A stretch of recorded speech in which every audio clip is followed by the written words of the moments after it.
क्या रॉकी मारा गया? आखिर क्या होने वाला है केजीएफ चैप्टर 3 में? चलो सुनते हैं पूरी कहानी। खून से लिखी हुई कहानी है ये, स्याही से नहीं बढ़ेगी। अगर आगे बढ़ानी है तो फिर से खून ही मांगेगी। केजीएफ चैप्टर 2 देख चुके हैं तो प्रकाश राज का ये डायलॉग आपके जेहन में रच बस गया होगा। यस स्टारर केजीएफ 2 मौजूदा वक्त में वह फिल्म है जिसे लेकर देश ही नहीं दुनिया भर में बात हो रही है। एस राजामौली की बाहुबली के बाद ये दूसरी ऐसी फ्रेंचाइजी है जिसके सीक्वल का लोगों को बेसब्री से इंतजार था। यश स्टारर केजीएफ 2 रिलीज हुई तो जैसे बॉक्स ऑफिस पर तूफान आ गया। त्रिज दिनों में यह फिल्म वर्ल्ड वाइड 9.6 करोड़ रुपए से अधिक की कमाई कर चुकी है। लेकिन इसी के साथ अब हर किसी को इंतजार है केजीएफ चैप्टर 3 का। केजीएफ 2 के पोस्ट क्रेडिट सीन ने खलबली मचा दी है। अब जब यह साफ हो चुका है कि केजीएफ 3 आने वाली है तो हर किसी के मन में यही सवाल है कि अब कहानी केजीएफ स्टोरी में क्या होगा।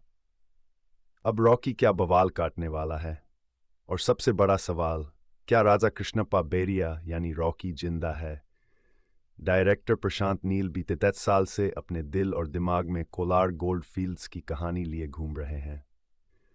फिल्म के लीड एक्टर यश ने भी साफ शब्दों में कहा है कि केजीएफ 3 की कहानी और पूरी फिल्म केजीएफ 2 से भी अधिक दमदार होगी। हाई एक्टेन एक्शन सीक्वेंस होंगे। लेकिन सवाल उठता है कि जब केजीएफ चैप्टर 1 में हमने रॉकी भाई को कोलार गोल्ड फील्ड्स का सिरमौर बनते देख लिया है, केजीएफ चैप्टर 2 में उसका पागलपन, अदीरा की मौत, केजीएफ को मिसाइल के हमलों से जमींदोज होते हुए और रॉकी को बीच समंदर में सारा सोना लेकर डूबते देख लिया है, तो आखिर केजीएफ चैप्टर 3 में होने क्या वाला है? अब जिन लोगों के मन में यह सवाल था कि केजीएफ 3 आ रही है या नहीं, इसका जवाब तो मिल गया होगा। रॉकी ने क्या कहा था याद कीजिए। इस पूरे मामले को समझना है तो हमें पहले फिल्म के फ्लैशबैक में जाना होगा, शुरू से शुरू करना होगा। हमने राजा कृष्णप्पा बेरिया को रॉकी बनते हुए देख लिया। ये भी देख लिया कि उसके दिमाग में क्या है, वह क्या करने वाला है, कोई न तो जानता है न ही सोच सकता है। लेकिन रॉकी ऐसा बना कैसे, यह जानना इसलिए जरूरी है कि इससे दो बातें साफ हो जाएंगी। एक तो रॉकी चाहता क्या है और दूसरा कि रॉकी कहां जाकर खत्म होगा। फ्लैशबैक में गोते लगाए और वो दो सीन याद कीजिए। जब रॉकी ने बचपन में अपनी मरती हुई मां को वचन दिया था कि एक दिन वह दुनिया का सारा सोना उसकी झोली में लाकर रख देगा, और दूसरा वो जब मां ने रॉकी से वादा लिया था, कहा था, मैं नहीं जानती तू कैसे जिएगा, क्या करेगा, लेकिन इतना जानती हूं कि जब तू मरेगा तो दुनिया का सबसे अमीर और सबसे ताकतवर इंसान होगा। केजीएफ में रॉकी ने बार बार कहा उसे चाहिए। दुनिया फिल्म में बार बार दोहराया गया है। ये एक शब्द आजकल की भाषा में कहें तो रॉकी मम्माज बॉय है। उसका कॉन्सेप्ट क्लियर है। उसे पता है कि उसे क्या चाहिए। उसकी जिद है कि मां ने जो वादा लिया था और उसने जो वादा किया था उसे हर हाल में पूरा करेगा। अब फ्लैशबैक का एक और झटका लेते हैं। बचपन से ही रॉकी से एक सवाल पूछा जा रहा है और हर बार वह उसका एक ही जवाब देता है। तब भी जब केजीएफ 2 में गोली लगने के बाद वह बिस्तर पर होता है। सवाल कि क्या चाहिए रे तेरे को। रॉकी की आंखों में घुमड़ते काले बादल जिद की चीख में बदलकर एक ही शब्द कहते हैं, दुनिया। रॉकी का लक्ष्य क्या है, कहां पहुंचना है उसे? कुल मिलाकर बात यह है कि रॉकी को दुनिया का सबसे अमीर और सबसे ताकतवर इंसान बनना है। उसे दुनिया में वो इंसान बनना है जिसके पास सबसे ज्यादा सोना है। क्योंकि मासूम उम्र में ही यह समझ गया था कि दुनिया को नचाना है तो उसे वो सुनहरी चमक देनी होगी जिसे देखकर आंखें चौंध दिया जाए। तभी तो मजबूरों का मसीहा बनने के बाद भी केजीएफ 2 में उसकी एक ही जिद थी, काम नहीं रुकना चाहिए और सोना निकालो। कौन है रॉकी को मॉन्स्टर बताने वाला ये आदमी? अब थोड़ा फ्लैशबैक को तेजी से आगे पीछे दौड़ाते हैं। फिल्म में एक किरदार ऐसा है जिसे केजीएफ चैप्टर 1 में भी दिखाया गया है और केजीएफ चैप्टर 2 में भी। फिल्म के पत्रकार साहब यानी आनंद दोनों ही फिल्मों में एक इंसान से बात करते हैं। वो आदमी जो उन्हें रॉकी का किस्सा सुनाता है, कहता है कि वो गैंगस्टर नहीं मॉन्स्टर है। वही जो वो किस्सा बताता है कि कैसे पुलिस ने थाने में रॉकी को बिठा तो दिया, लेकिन जब डाइविंग लाइसेंस पर नाम देखा तो पूरा आसमान हिलने लगा। वही कैरेक्टर जिसने बताया था कि कैसे रॉकी सप्लायर का गन चेक करने के लिए ठत लोगों के बीच अकेले पब में घुस गया। वही किरदार जो KGF 2 के आखिर में फिर आता है।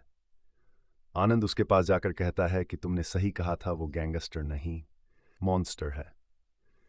अब जब याद आ गया है तो ये भी गौर कीजिए कि दोनों ही चैप्टर में कहीं भी इस किरदार को प्रशांत नील ने अभी तक एक्सप्लोर नहीं किया है, नहीं बताया है कि वो कौन है और वो आनंद को कहानी क्यों सुना रहा है, जबकि आनंद तो खुद KGF में हर पल रॉकी के साथ था।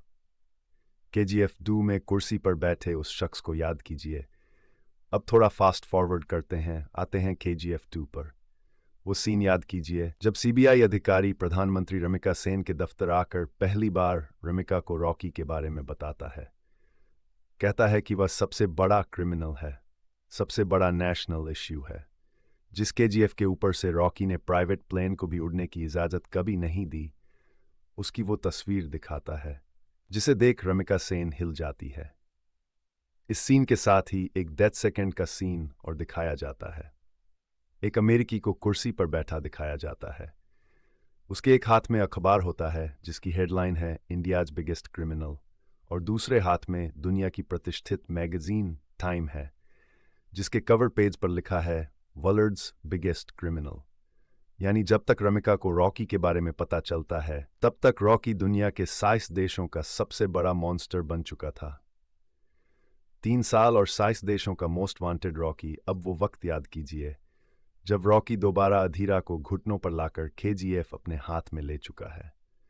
वो KGF में उन साथियों की लाश भी ले आता है जो आउटपोस्ट पर अधीरा के लोगों के हाथों मारे गए थे। फरमान की मां दुआ देती है कि तुझे अब कोई नहीं रोक सकता। KGF में जमकर खुदाई का काम शुरू होता है, तभी स्क्रीन ब्लैंक हो जाता है। हम 1979, 1980, 1981 सिर्फ ये साल के आंकड़े देखते हैं। कहानी 3-4 साल बढ़ जाती है। रॉकी ने KGF को अब पूरा शहर और इंडस्ट्रियल एरिया बना दिया है, लेकिन जिस 3-4 साल को एक झटके में प्रशांत नील ने छुपा लिया, उसमें क्या हुआ था? क्योंकि इसके बाद ही रमिका सेन की एंट्री होती है। इसके बाद ही पता चलता है कि रॉकी 30 देशों का मुजरिम है। KGF 3 की कहानी का सबसे अहम हिस्सा यही रहने वाला है। रॉकी ने तब एक झटके में कही थी। ये बात अब आते हैं उस सीन पर जहां अधीरा अपना आखिरी वार करता है। KGF में घुसकर रॉकी पर बड़े नाल वाली बंदूक से निशाना साधता है, लेकिन गोली रॉकी की बजाय उसकी बीवी को लग जाती है। यहां अधीरा के हमले से पहले रॉकी अपने खास कासिम चाचा से बात कर रहा होता है। वह उसे बताते हैं कि काम तेजी से नहीं हो पा रहा है। रॉकी कहता है कि कब तक पुराने तरीकों से काम करोगे, नई टेक्नोलॉजी वाली मशीनें लाओ। कासिम कहते हैं कि मशीनें नहीं मिल रही हैं। रॉकी कहता है कि तो अमेरिका से ले आओ। फिल्म में कायदे से यह पहला मौका है जब रॉकी के मुंह से अमेरिका सुनाई देता है। क्या मर गया है रॉकी? अब आइए फिल्म के आखिरी सीन पर आते हैं। रॉकी जहाज में KGF का सारा गोल्ड भरकर समुद्र में है। जानबूझकर उसने ऐसी जगह चुनी है जहां सारा सोना और खुद रॉकी 20,000 फुट की गहराई के ऊपर है। यहां हमें 2 बातें पता चलती हैं। पहली कि रॉकी ने सिर्फ भारतीय अधिकारियों को ही फैक्स नहीं भेजा था, उसने अमेरिका और इंडोनेशिया के तटरक्षकों को भी फैक्स भेजकर वहां बुलाया था। भारतीय जहाज से हुई बमबारी में रॉकी को समुद्र में सोना सहित डूबते हुए दिखाया जाता है। लेकिन क्या रॉकी मर सकता है? शायद नहीं, क्योंकि रॉकी का कैरेक्टर ऐसा है कि जहां सबकी सोच खत्म हो जाती है, रॉकी की वहां शुरू होती है। तभी तो वह गैंगस्टर नहीं मॉन्स्टर है। ऐसा क्या है जो छुपा रही है रमिका सेन? अब पोस्ट क्रेडिट सीन पर आइए। KGF 2 के खत्म होने के बाद पोस्ट क्रेडिट सीन में 4 बड़ी चीजें दिखाई गई हैं। एक तो KGF चैप्टर 3 की फाइल मिलती है। दूसरी बात कि CBI के अधिकारी रमिका सेन को बताते हैं कि रॉकी ने वहां इंडोनेशिया और अमेरिका के शिप को भी बुलाया था। क्यों बुलाया था नहीं पता। तीसरी कि इन सब के बीच CIA के अधिकारी रमिका सेन के पास आते हैं और रॉकी का प्रत्यर्पण मांगते हैं, क्योंकि रॉकी अमेरिका का भी सबसे बड़ा मुजरिम है। वह वहां कैसे मुजरिम बना, यह भी नहीं बताया गया है। चौथी और आखिरी बात, रमिका सेन के चेहरे के एक्सप्रेशंस इस दौरान कुछ ऐसे हैं जैसे वह ऐसा कुछ जानती है जो उसने किसी को नहीं बताया है। वैसे भी पोस्ट क्रेडिट सीन में भी भारतीय वायुसेना और थल सेना को फिर से हमला करते हुए दिखाया जाता है। रमिका सेन को हमले के कागजात पर साइन करते दिखाया जाता है। जबकि के जीएफ सिटी तो मिसाइल हमलों से जमीन दोज है।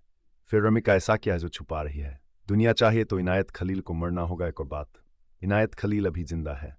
रॉकी के जीएफ के सोने को यदि किसी और के गोल के बिजनेस से सबसे बड़ा खतरा है तो वो इनायत खलील है। इनायत खलील ने रॉकी की धमक तो देख ली है, लेकिन वह अभी भी रॉकी के लिए खतरा है। ऐसे में रॉकी को अगर दुनिया पर राज करना है, इंडिया नहीं पूरी दुनिया का सीईओ बनना है, तो उसे इनायत खलील के सोने के धंधे को भी ठप करना होगा। ये होगी केजीएफ चैप्टर 3 की स्टोरी। कुल मिलाकर इस पूरे फ्लैशबैक और फास्ट फॉरवर्ड की ज़रूरत इसलिए थी कि आप ये समझ सकें कि केजीएफ चैप्टर 3 की कहानी के लिए प्रशांत नील के पास अभी भी बहुत सारा मसाला है। मसलन रॉकी कैसे 7 देशों के लिए मोस्ट वांटेड बना, कैसे उसने इनायत खलील को ख़त्म किया, उन 3-4 साल में कैसे उसने अपना साम्राज्य दुनिया भर में फैलाया, दुनिया के सबसे अमीर और सबसे ताकतवर इंसान बनने का उसका मां को दिया वादा कैसे पूरा हुआ। वो आदमी कौन है जो पत्रकार आनंद को रॉकी की बादशाहत की कहानी सुनाकर उसे गैंगस्टर से मॉन्स्टर बता रहा है? रमिका सेन को ऐसा क्या पता है जिसे वह छुपा रही है? क्यों उसने आनंद की लिखी किताब एल डोराडो को बैन कर दिया, जला दिया? जब केजीएफ सिटी जमींदोज हो चुका है तो फिर रमिका सेन ने फिर कहाँ वायुसेना और थल सेना से हमला करवाया? क्या रमिका सेन भी रॉकी से कहीं न कहीं मिली हुई है? समुद्र में जब रॉकी और उसका सारा सोना डूब रहा था, तब वहां इंडोनेशिया और अमेरिका वाले क्या कर रहे थे? रॉकी अमेरिकी जांच एजेंसी CIA के निशाने पर कैसे आया? और इन सब से केजीएफ चैप्टर 3 में प्रशांत नील